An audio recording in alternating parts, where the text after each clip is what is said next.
Welcome to Throwforward Thursday. We're talking 3D printing. Yeah, it's supposed to be Throwforward Thursday. 3D printing is Throwback Thursday because it's been around for decades. We used to call it rapid prototyping, where you could quickly make a prototype of something. But about a decade ago, we worked out how to do this in a way that you could buy a 3D printer, put it in your own home. I was the first person that I knew who got a 3D printer at home. The first thing I printed out was that. Yes, nice little, what's that, pink purple little plastic duck. Yay! Change the world with 3D printing. Of course, 3D printing using especially extruded plastic then allowed you to print out pretty much everything from a smartphone, cell phone cover to a replacement buckle for a belt to buttons that you might have lost. You could then get a 3D scanner to scan an object and then duplicate it and replicate it. All of that we know, that's 3D printing, and when you do it at big industrial scale, it changes everything. But now let's throw forward. That's what you're here for, Throwforward Thursday. What might we be able to 3D print in the future? Well, we could 3D print houses. This is already starting to happen. I mean, it's at huge industrial scale now. You bring in massive scaffolding and you create a scaffolding and then you put some printers to work and you can print out buildings and houses. And you don't just have to use plastic, of course. 3D printers can print in metal and polymers and all sorts of other materials. So that's interesting. We can obviously, in the future, 3D print out medicine. I say obviously because pretty much any time you're combining chemicals in a very particular format, you should be able to build a 3D printer to do that. I can easily imagine in the future that instead of having to go to the chemist to get a medicine, you go to a chemist and you buy the ingredients and then you bring it home and you print out the medicine. Why would we want to do that rather than have the pharmacist do it? Well, I don't know. I'm not necessarily throwing us into the future to be practical. I'm just saying what's possible. And it might always be that you want a doctor or a pharmacist involved in actually creating the medications.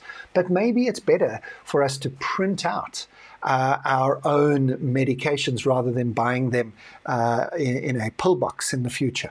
Who knows? But it is possible. We should also be able to 3D print food. And they're already experimenting with 3D printing organic material like leather. A company called Modern Meadows has been doing this for a while. But now, of course, they are working on creating especially meat replacements. Not with using soy and things like that, where you're sort of creating an alternative to meat, but literally printing out living organs. So let me switch to the medical side because doctors are 3D printing new organs, livers, lungs, skin, corneas, because again, once we understand the building materials, which in the case of living tissue is cells, and it's DNA gives us the blueprint, the cells, and we now understand T cells and stem cells, which are cells that can become anything in our body. So all of our bodies create stem cells, which then get programmed to do certain things.